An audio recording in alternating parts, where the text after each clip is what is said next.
प्यारे बच्चों, मैं अनमोल साक्या आप सभी स्टूडेंट का एएस कोचिंग सेंटर में स्वागत करता हूं। जैसा कि आपने देख रहे हो, मैं ज्योमेट्री इंग्लिश बात कर रहा हूं, ज्योमेट्री पढ़ाने वाले हैं। देखो ज्योमेट्री में आपको हम क्या क्या पढ़ाएंगे, रेखा व कोण पढ़ाएंगे, इसमें आपको हम त्रिभुज भी पढ़ाएंगे, इसमें आपको चतुर्भुज पढ़ाएंगे, इसमें आपको हम वृत्त पढ़ाएंगे, इसमें आपको हम बहुभुज भी पढ़ाएंगे। इंग्लिश में बात करें, रेखा व कोण को बोला जाता है लाइन्स एंड एंगल बोला जाता है। त्रिभुज को इंग्लिश में ट्रायंगल बोला जाता है। चतुर्भुज को इंग्लिश में बोला जाता है क्वाड्रिलेटरल। अगर वृत्त की बात करूं, वृत्त को इंग्लिश में बोला जाता है सर्किल। अगर बहुभुज की बात करूं, इसे पॉलीगन बोला जाता है। ठीक है बच्चों, आपका आज का चैप्टर है रेखा व कोण। मैं आज आपको पढ़ाने वाले बच्चों रेखा व कोण।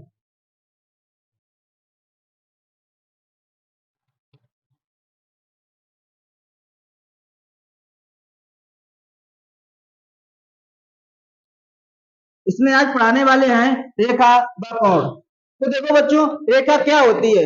रेखा वो होती है कई छोटे छोटे बिंदुओं से मिलकर जो आपकी एक सीधी लाइन बनती है, तो वो आपकी रेखा कहलाती है। जैसे बिंदु की बात करूं, बिंदु क्या होता है? बिंदु की बात करूं तो बिंदु क्या होता है? एक ऐसा वृत्त, एक ऐसा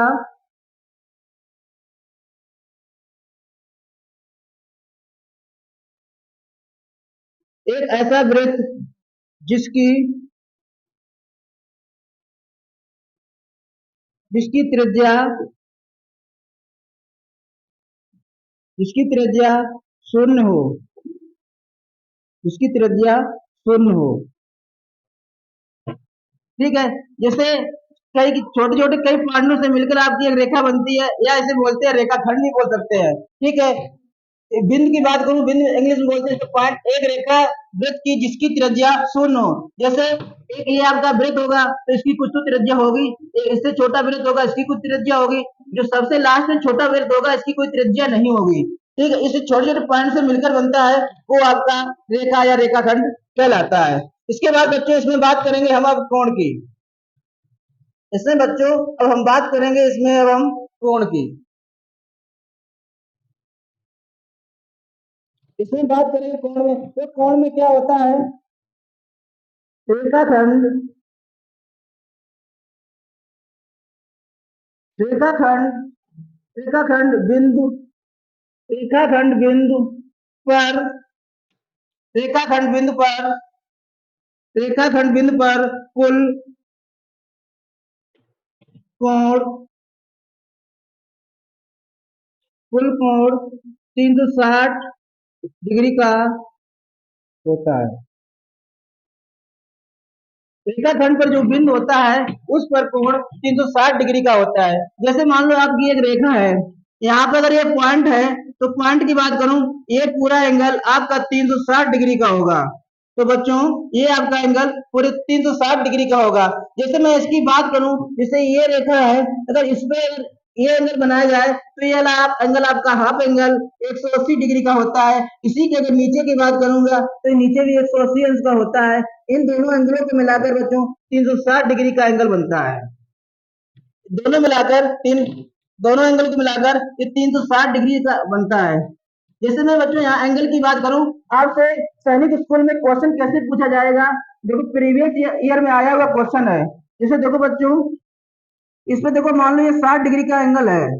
ठीक है, अभी मैंने बताया एक सीधी रेखा पर 180 अंश का एंगल होता है। जब बच्चों ये 60 डिग्री का हो गया, अभी मैंने पढ़ाया ये पूरा एंगल 180 अंश का होता है। तो 180 अंश से 60 को माइनस कर देंगे या 60 को माइनस कर देंगे तो बच्चों आपके पास निकल के आ जाएगा 120 अंश का कोण। तो बच्चों ये वाला एंगल आपके पास 120 अंश का निकल के आ जाएगा। ठीक है, तो देखो दूसरा क्वेश्चन कैसे पूछा जाएगा इसी में।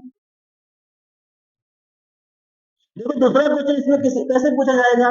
एक आपको ये लाइन दे देगा, इसमें मान लो ये दे दिया गया 60 डिग्री का, ये वाला दे दिया गया एंगल ए और ये एंगल दे दिया गया बी। आपसे पूछेगा एंगल ए और प्लस बी का मान क्या है, तो बच्चों बता पाओगे। लेकिन अभी हमने आपको बताया बच्चों पूरा एक एंगल यहाँ पे ऊपर 180 अंश का होता है। ठीक है बच्चों, लेकिन आपसे ए प्लस बी का मान पूछा गया है। ए प्लस का बी का मान बता लोगे, क्योंकि अगर हमें इन तीनों एंगल को जोड़ते हैं तो 180 अंश आता है। तो ए प्लस बी प्लस 60 जोड़ने के बराबर कितना रख देंगे 180 अंश। क्योंकि इनके तीनों एंगलों का सम कितना होता है, 180 अंश होता है। तो ए प्लस बी का अगर मान ज्ञात करेंगे तो ये इक्वल किधर आएगा, निगेटिव का हो जाएगा, 180 माइनस 60 करेंगे तो ए प्लस बी का मान बच्चों 120 डिग्री आ जाएगा। ठीक है, तो बच्चों इसका मान 120 डिग्री आ जाएगा। तो बच्चों इसी में दूसरा और कैसे क्वेश्चन पूछते हैं वो देख लो एक बार और। जैसे प्रीवियस ईयर में सैनिक स्कूल में आया ये क्वेश्चन है, एक ये प्रीवियस ईयर सैनिक स्कूल में ये आया हुआ क्वेश्चन है,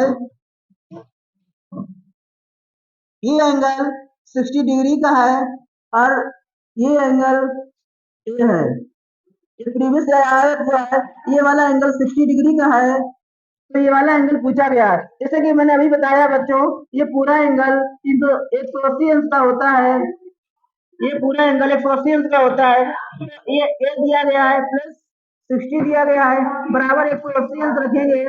जब यहाँ से ए का मान फाइंड करेंगे तो 60 को इक्वल किधर लगाएंगे, निगेटिव का हो जाएगा, तो ए बराबर कितना आ जाएगा, 120 अंश आ जाएगा। तो बच्चों ए बराबर 120 अंश आ जाएगा। जैसे बच्चों अब मैं बात करूं,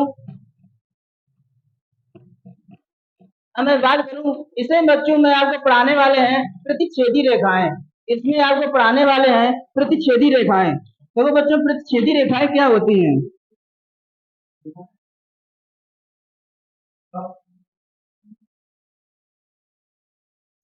देखो बच्चों इसमें आपको पढ़ाने वाले हैं प्रतिच्छेदी रेखाएं।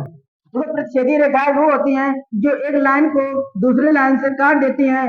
जहां पर एक काटती हैं यहीं पे ये प्रतिच्छेदी रेखाएं कहलाती हैं। मैं भी बच्चों ये प्रतिच्छेदी रेखाएं गाती है, यहाँ पे पॉइंट इसका नाम दे दो ओ। ठीक है, जहाँ पे कट करती हैं वहीं पे प्रतिच्छेदी रेखाएं कहलाती हैं। जैसे आप यहाँ पे इसमें एंगल की बात करें तो देखो, जैसे मान लो ये कहीं भी काट सकती हैं, ये यहाँ भी काट सकती हैं, ये यहाँ भी काट सकती हैं, तो इनका जो पॉइंट होगा ये प्रतिच्छेदी रेखा कहलाता है। प्रतिच्छेदी रेखा मतलब होता है कोई भी एक स्ट्रेट लाइन को अरे सीधा काट दे, जो वहां पे कट करता है वो पॉइंट बनता है, वही आपकी प्रतिच्छेदी रेखाएं कहलाते हैं। ठीक है, यहाँ पे बच्चों एंगल की बात करेंगे, यहाँ पे हम एंगल की बात करेंगे। देखो बच्चों यहाँ पे अगर हम एंगल की बात करेंगे, अगर मान लो इन्होंने यहाँ पे ऐसे कट कर दिया, ठीक है, तो इसमें एंगल की बात करेंगे।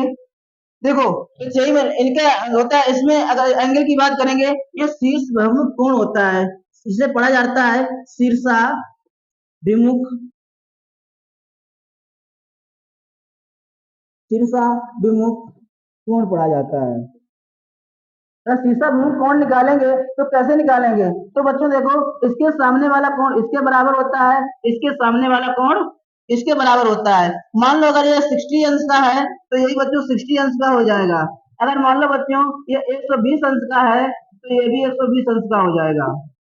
ठीक है, अगर ये 120 अंश का है तो ये भी 120 अंश का हो जाएगा। अगर ये 60 का है तो ये भी 60 का हो जाएगा। ये होते हैं शीर्ष बहुमुख कोण। अगर इंग्लिश में बात करें इसे बोलते हैं, अगर इंग्लिश में बात करें इसे बोलते हैं वर्टिकली अपोजिट एंगल, इसे बोलते हैं बच्चों वर्टिकली अपोजिट एंगल बोलते हैं। जैसे बच्चों देखो